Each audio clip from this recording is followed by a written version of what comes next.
So I welcome you all, and in continuation to our previous discussion, we have been talking about the postulates of the quantum mechanics.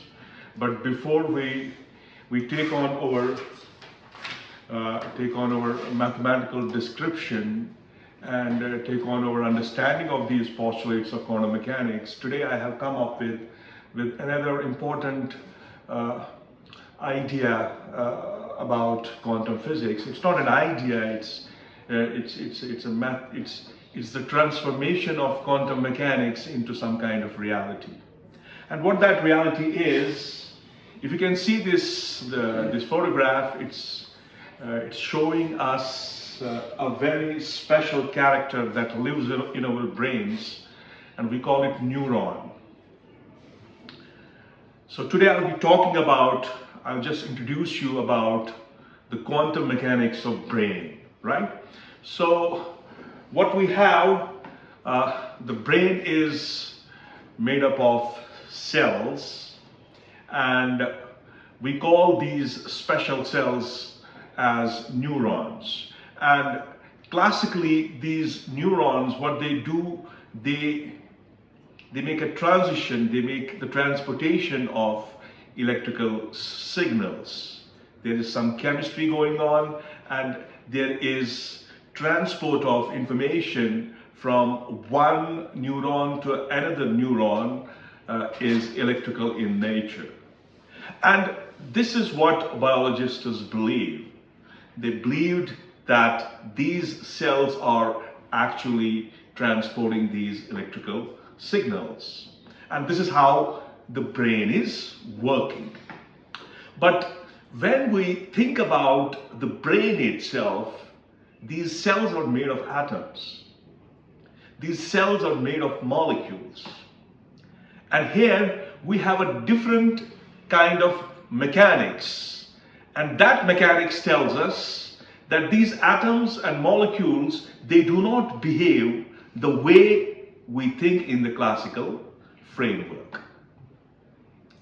Are you getting my point? What am I trying to tell you? I'm trying to tell you that, so see what's the common intuition? What does brain do? It works. You're able to decide something. You have thoughts, you have dreams. Okay, you are conscious. What is the reason of all that? Brain. Okay, so the brain is doing all the job. But our knowledge in terms of these neurons it was taken into account of classical physics.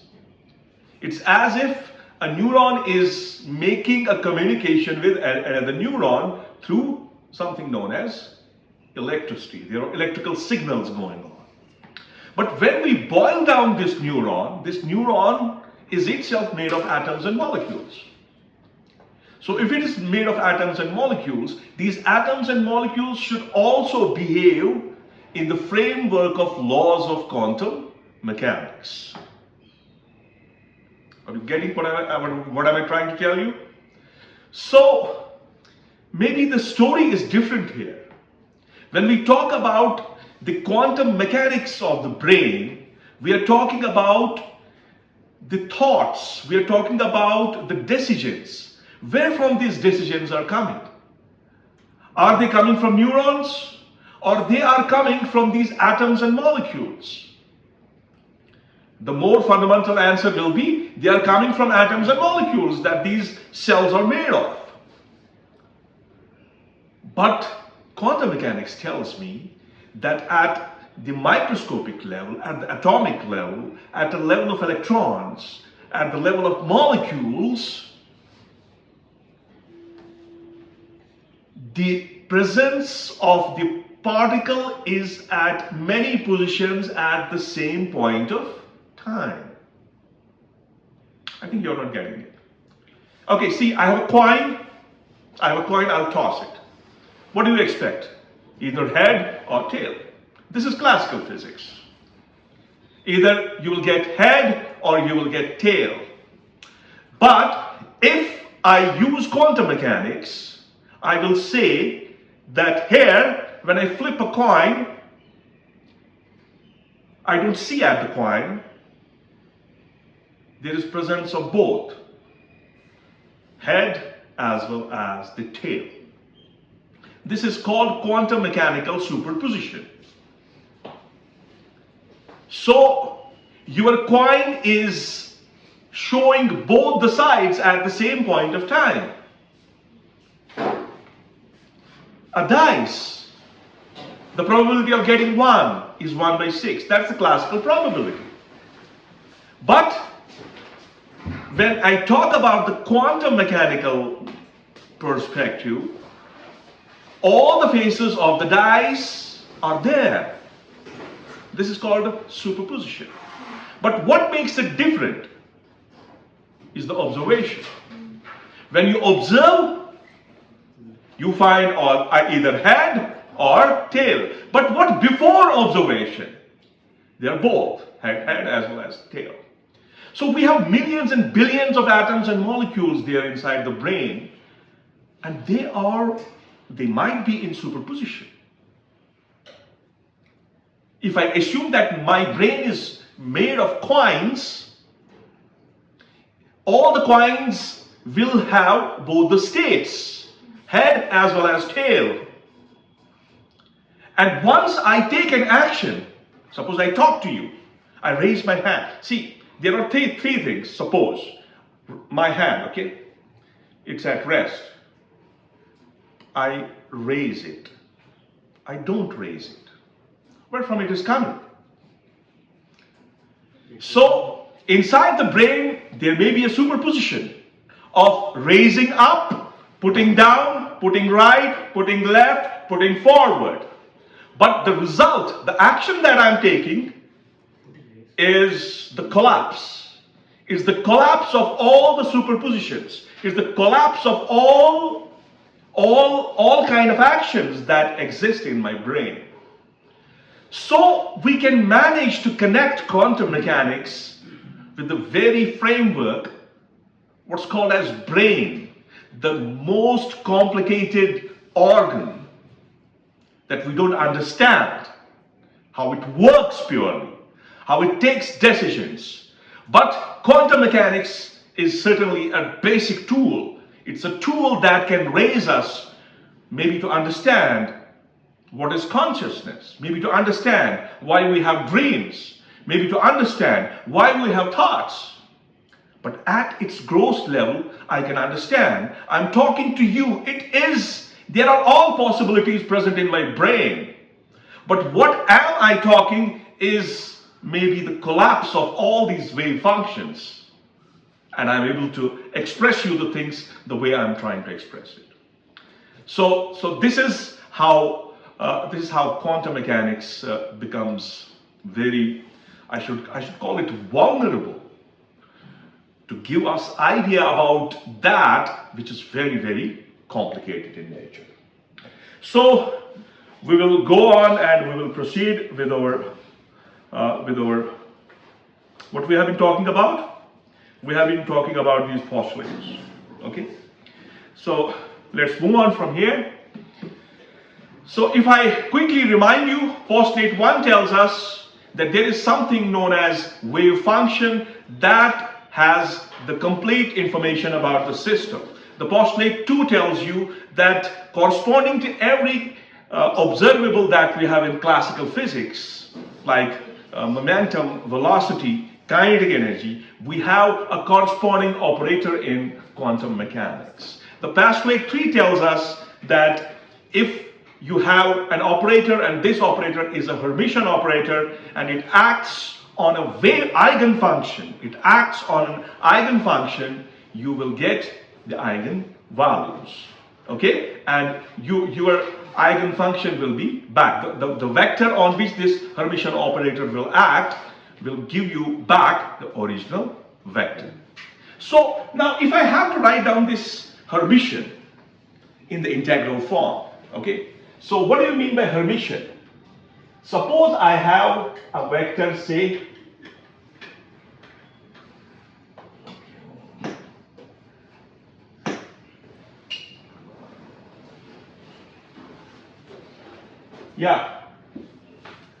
Suppose I have a vector, say zeta, right? And what will be its complex conjugate will be zeta star. And let me assume there is an operator a cap. Now how do I define this a cap is a Hermitian operator? So what's the way? I'll write an integral from minus infinity to infinity. Yeah? Then I'll write here zeta star a cap zeta, say in dimension dx. This is equal to integral minus infinity to infinity a cap zeta whole star zeta and dx. An operator is Hermitian operator if it satisfies this condition. You can see here you have an operator, it is between zeta star and zeta. But here, this combination should look like this. That means operator A, its cap, and zeta, the star of them. If the two are same, if the left-hand side of this equation is same as that of the right-hand side, then the operator that you have chosen is a Hermitian operator. Now to verify this thing, let us choose momentum operator. Because momentum operator is a Hermitian operator, and we would like to see that how this momentum operator is a Hermitian operator. Is this clear? Are you getting it? Okay, come on. So now what am I going to do is I want to prove that the momentum operator that we have is Hermitian operator.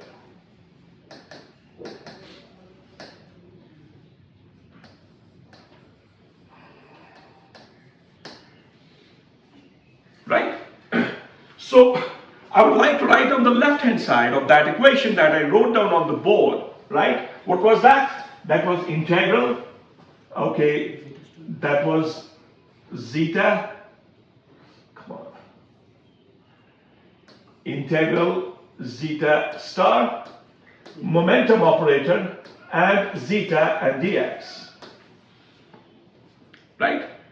The limit of integration will move from minus infinity to plus infinity. Clear? This is how I write it.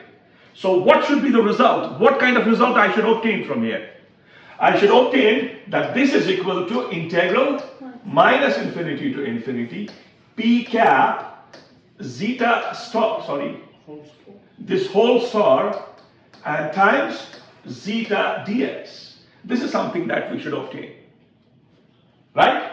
So proceeding from our left hand side, what we have the momentum operator along x. This is minus IH cross d by dx, isn't it?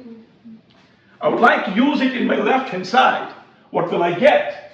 I'll get minus infinity to infinity. Then for zeta star, it will be here, then it will be minus IH bar, then you will have d by dx of, then you will have the zeta and dx, isn't it? Okay. Now, before I proceed, what should I do? I should get this minus IH cross out. If I get it out, inside the integral I have minus infinity to infinity, then I'll have zeta star, then d by dx of zeta, and then dx, isn't it?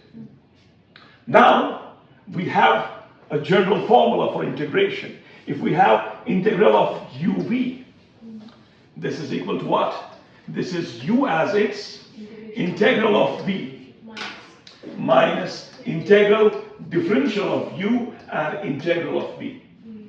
This is how it works, okay? So I can use this formula in my expression, right? So what will I get? I'll get minus IH cross. Okay, then integral minus infinity to plus infinity, right? Then I will have, no, I should get rid of this. I should get rid of this integral, okay? So I'll keep that out. So inside I will have it will be zeta star, then you will have zeta. Why? Because, no. So do you get how I'm writing it zeta here? Here you will have, it will be d zeta dx. And it has the integral. So this integral and differential will go because they are opposite to each other. So they can exactly go, and minus integral, the differential of the first. What was that? That is d zeta star by dx. Then you have the integration of d zeta by dx. Differential and integral will cancel. So what you will get here? You will get here zeta and dx. So the limit is minus infinity to infinity. Here this integral and differential will cancel. So you will have the limit for this as minus infinity to plus infinity. All right. I think I should write it again now. Okay. So what will be the resultant equation here? The equation that I'll get is IH cross. Okay. Is it IH cross? It is minus IH. Okay, minus IH cross. And then you have zeta star zeta. Then you have minus integral minus infinity to infinity. Then you have d zeta star by dx. Then you have zeta, and then you have dx. This is it. Now looking for this, it is from minus infinity to infinity. Now what is zeta? Zeta is your wave function, right? And it will not make any sense at infinity. It will be 0. At minus infinity, it will be 0 at plus infinity. So this pot will die. This pot will die. So if this pot dies, what you are left with? You are left with this minus, and minus will give you plus. So what you will get? You will get IH cross, isn't it? And then you will have the integral minus infinity to infinity. And then what you have? D zeta star by dx. And then you have zeta, then you have dx. Right? I think we got the result. Okay, you can see now. Now, what will I do here is I'll be writing here, integral minus infinity to infinity. IH cross I can take inside, but I want to make it an operator, so I will write minus IH bar. This is d by dx of zeta star and then zeta dx, isn't it? Now this has to be the whole, because I have used negative here. When you will take it as star, that will give you the positive, right? So this minus IH bar d by dx is what? It's a momentum operator. So you can write down this as minus infinity to infinity. Then you will have p cap zeta star, and then you will have zeta dx. So what does it mean? It means the momentum operator is a Hermitian operator, right? In a similar way, you can work out other examples. Like you can work out the example of kinetic energy. You can take on that as an assignment. You can work on that. I mean, for kinetic energy operator, what is the kinetic energy operator? Yeah. It is minus h bar square by 2m d2 by dx2. Right? The same thing is going to happen here. So what I'll have, the left-hand side will be minus infinity to infinity. Then you will have zeta star. Then you will have kinetic operator. Then you will have zeta dx. And this is going to be equal to integral minus infinity to infinity. And uh, k cap zeta star zeta dx. Okay?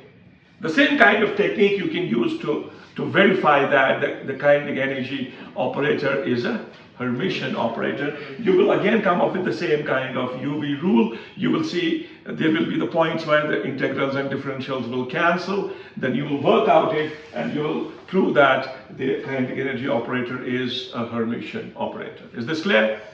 Clear? Come on, you can do it? Okay. Now talking about the fourth postulate. Now see, if you have an eigenfunction, you have an operator, a Hermitian operator, what do you get out of it?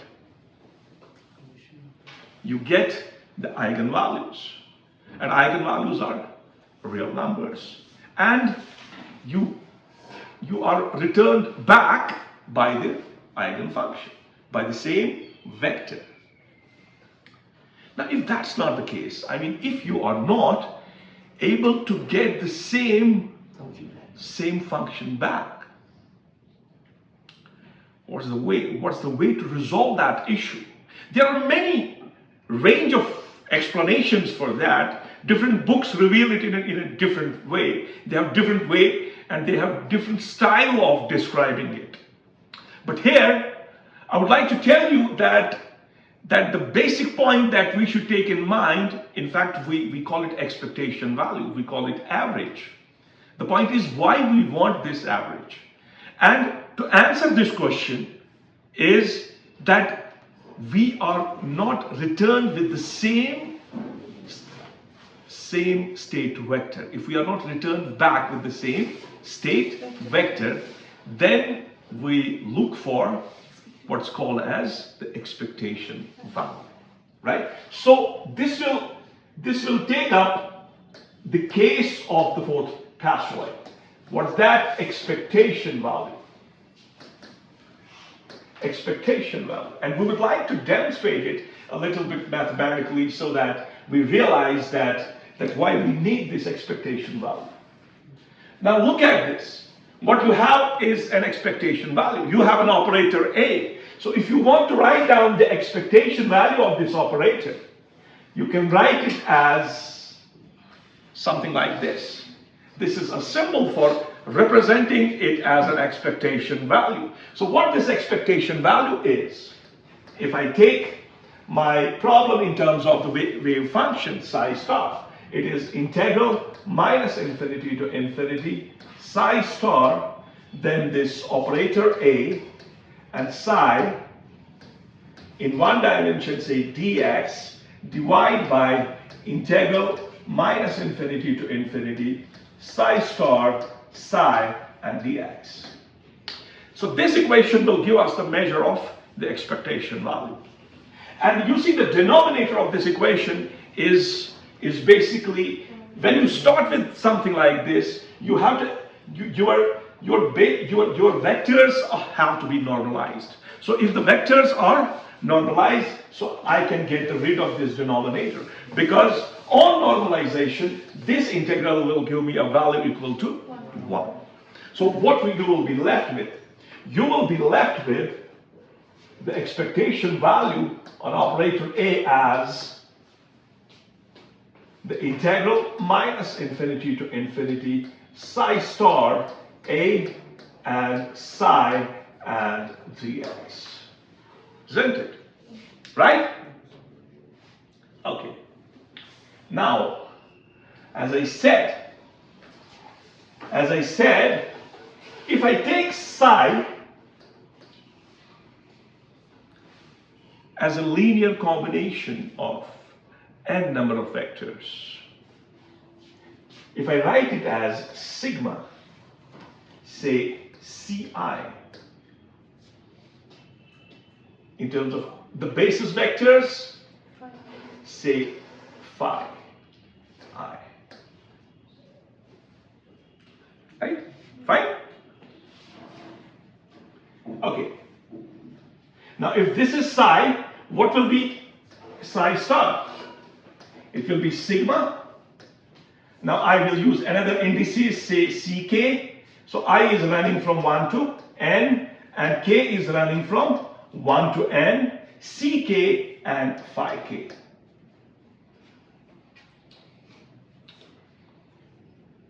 Are you getting my point? Okay. Psi is not an eigenfunction. It's a vector. Right? So you are writing this vector in terms of the basis vectors. In terms of the basis vectors. Okay. Because when I use the word expectation, when I use the word average, that means it has to be the calculation over a large number of values. So let me calculate the expectation value now. Okay? Now what will be the expectation of this? A. It will be integral minus infinity to infinity. Then you will have sigma I running from 1 to n. Then ci phi I. Oh no, come on, what you did. I have to take the star one. So it has to be ck star. ck star and phi k star. Then you have an operator A, okay, and then you have sigma. It is running from, why should I, here it is I running from 1 to n, but here it is k running from 1 to n. I running from 1 to n, so this is ci, then phi I. d of x, okay, that's right, fine, isn't it? Now look at it. You have an operator A. It is a Hermitian operator. There's no doubt about that. And this Hermitian operator is acting on a vector. What you will get out of it? You will get the eigenvalues. You will get the eigenvalues. I mean, for this A cap, and it is acting on phi I, you will get AI, eigenvalues. The operator is gone. You'll get eigenvalues and your phi I is back. Right? Is it clear? So what can I do now? I don't know. Okay, what can I do? I would like to get these C's out. Okay, I would like to put the things of interest inside the integral. So what do we have? You have the vector A, so the operator A, and this is equal to sigma k running from 1 to n, then you have sigma I running from 1 to n, then you have ck star, then you have ci, then I have integral minus infinity to infinity, then I have phi star, are you getting? Then I have ai and phi dx. But what is this ai?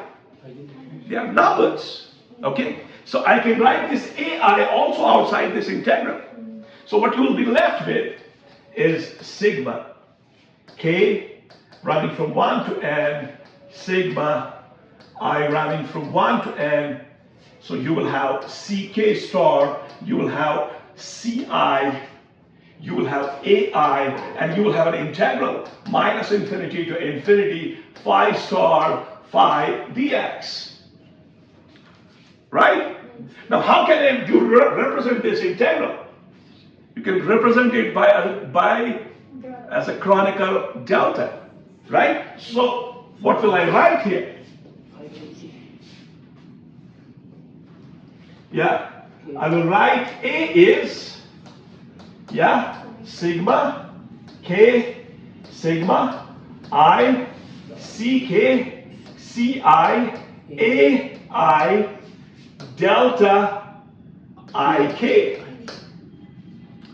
But all of you know that this delta ik can exist only for I is equal to k. So everything else will die when you are making this mathematical operation. Everything else is going to die. So what you will be left with? You'll be left with sigma Whether you write I or you write K, it doesn't matter. So you can write I. So you will have CI square and AI. And what is that? That is the expectation value of A. Now, what is the expectation value of A telling us? It is the sum of all of these probabilities that are existing in your system. It is sum of all these probabilities. That is giving us the measure of the average. This is not the classical average. Again, I'm telling you, it's a quantum mechanical average. And it has its basis on the probabilities. And you can calculate this expectation value by simply calculating the probabilities. The probabilities. And these probabilities are multiplied with what? The eigenvalues. Are you getting my point? You add up them all, so you will get one most expected value that you are expecting. I think I'll stop here. Any queries? Any questions? Right? Okay, with this I would like to stop. I thank you all.